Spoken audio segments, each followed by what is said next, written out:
Hello, everybody. One more episode to tell you a little bit how to make practice more efficient. The first advice that I could give you is to avoid distractions. Make sure you have enough time for a good practice session, like an hour and a half, and start by turning off your phone. Check your messages first, of course, and if you have to call anybody, just do it. Do whatever you need to do before you start so you can concentrate. Also, when you start, you take the bass. It's the morning. I want to practice. First thing I'm gonna do.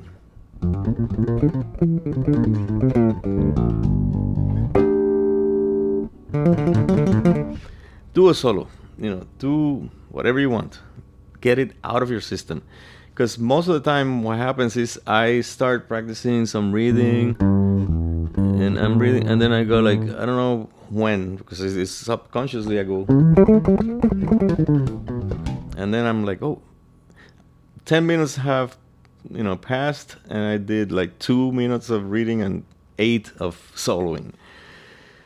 So maybe I'm just easy to distract, but what I do is that I do it first, phone is off, solo is over, and when you get tired, it's like a warm up. Warm up with just doing anything, experiment. Just let your fingers find the stuff, or sing something. Do whatever you want that is like fun, for you. So you start with something happy, something nice, and then when you finish that, take a little break, check your messages or something.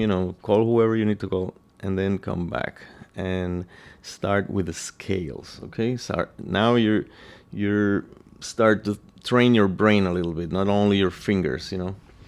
So the way I practice scales is not with the circle of fifths or like usually they do. I do it with a method a sequence that I invented. That I start with whatever scale you do. You can do different scales per day. You can do major scale Monday, Tuesday you do minor, Wednesday you do harmonic minor, or if you want to mix them up, whatever you need to. If you're not familiar, you practice that, of course, because the major scale, pretty much, if you're intermediate, you pretty much know that in any key. So maybe do the harder scales, and what you do is you start. Okay, I'm gonna put major because it's easier for me to illustrate this method. I start with 0 flats, 0 sharps, C major, with a metronome, and then remember this, tone and tuning, okay? Play with good tone and good tuning, 2 T's, okay?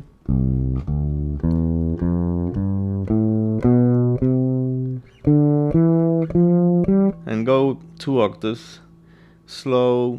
Just think about the scale, think about the tuning and the tone. And then, okay, that scale is done. Then you add 1 sharp, which would be G. All right. In this case, we went down a fourth, but it doesn't matter because now we're gonna do 1 flat. You see what I'm going? That's F. Then you go 2 sharps, that's D. Then 2 flats, that's B flat. Then so on like that, so go up to like at least 5, or 6, and that's it. You don't have to go.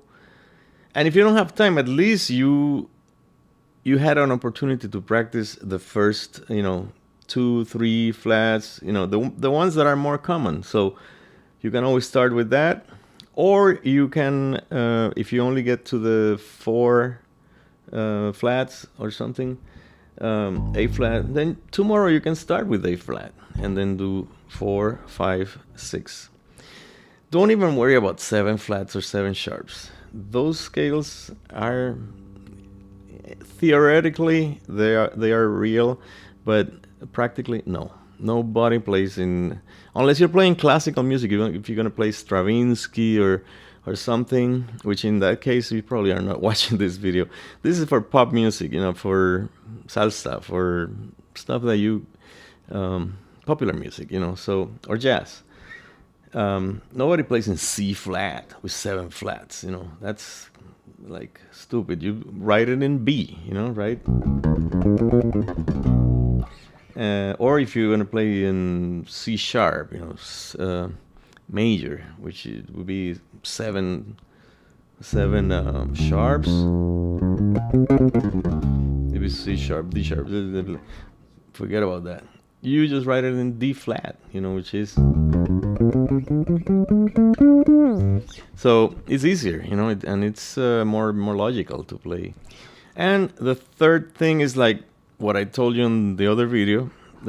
Read Johann Sebastian Bach, the cello suites. Even if you know them by memory, sometimes you need to force yourself to read them again. Like this one.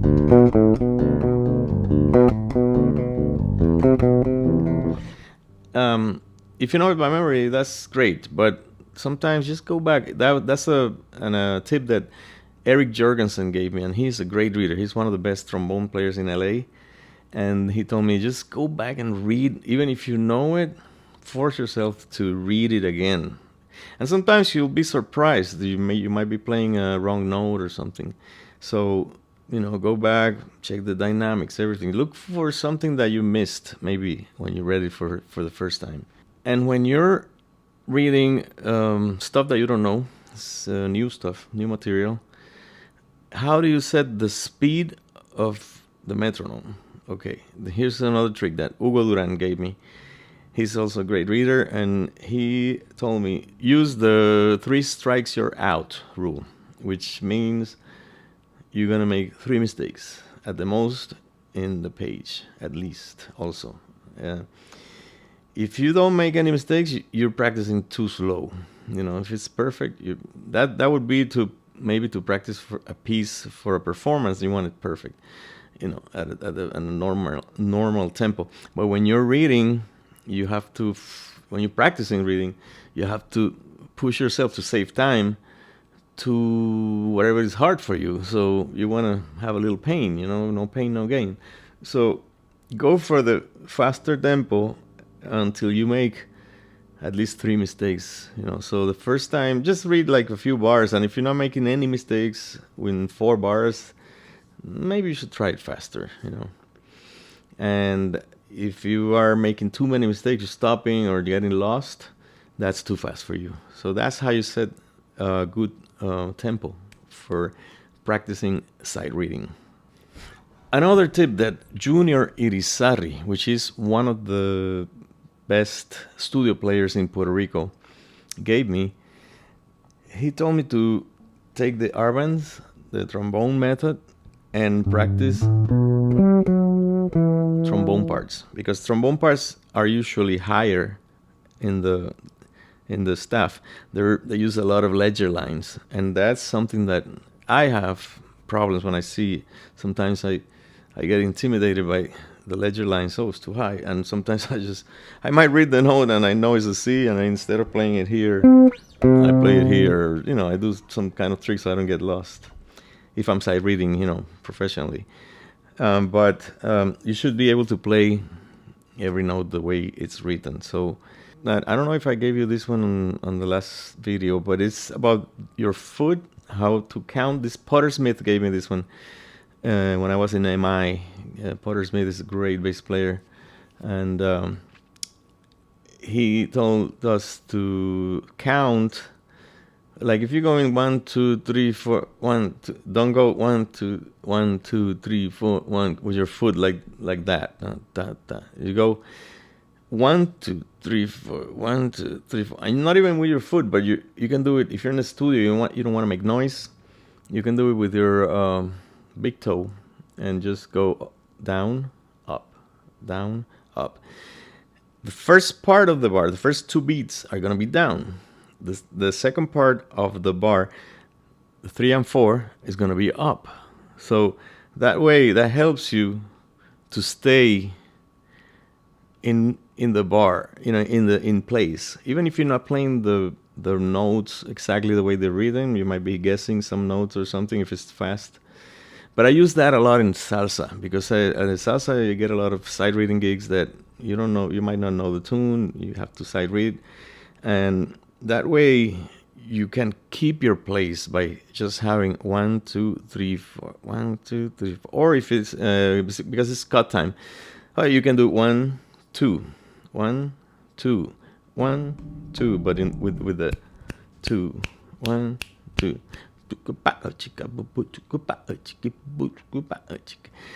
So that way you don't lose your place and you don't have to say, "Hey guys, I don't know where I am." Stop. So that's it for today. Next year, be early to 2020, I'm gonna do a video more elaborated with samples and photos and more B-roll of the bass in Latin music, the history of the bass in Latin music. So don't miss that. I'm gonna be going to Puerto Rico in January, and I gotta take some videos, some stuff there that you'll see the beginnings of the bass in Latin music. So I guess I'll see you next time. See you.